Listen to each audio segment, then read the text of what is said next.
September 1944. The Pacific War was raging. The United States had its eyes on one tiny island, Peleliu.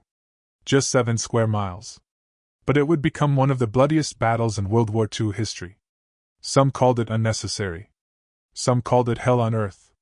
What happened here would shock even the toughest soldiers. The island of Peleliu sits in the Palau Group. Strategically, it was supposed to protect the Philippines and cut off Japan's defenses. U.S. planners expected a quick victory. Maybe a week or two. What they got was a nightmare lasting over 2 months. The Japanese had only 11,000 troops on Peleliu. But they were dug in like ghosts. Deep in caves, bunkers, and hidden artillery positions. Every inch of the island was a killing ground. The Americans sent the 1st Marine Division, supported by the Army's 81st Infantry Division.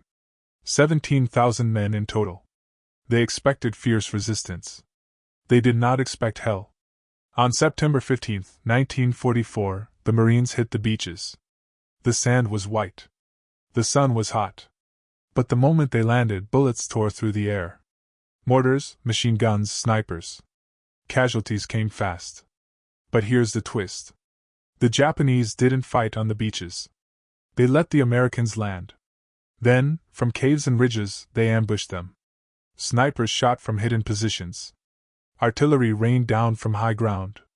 In just the first day, the Americans suffered over 1,500 casualties. And this was just the beginning. Peleliu was hell in miniature. The Japanese defensive strategy was called the defense in depth. They avoided frontal attacks. Instead, they fought from caves. Tunnels went deep into the coral rock. Soldiers could appear anywhere, drop mortars, throw grenades, vanish. Marines called it the coral hell. Each ridge, each cave, was a trap.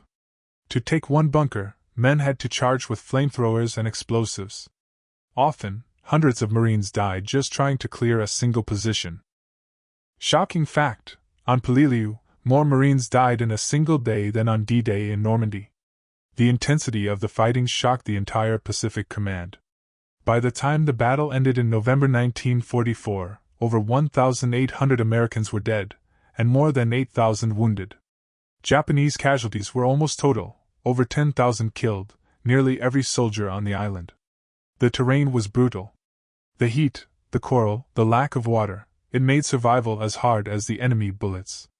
Some Marines described it as walking into a graveyard they couldn't escape.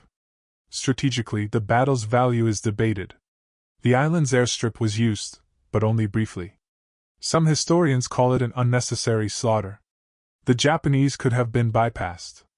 The cost was enormous. Yet the courage of the Marines was undeniable. Small squads took on caves that seemed impossible.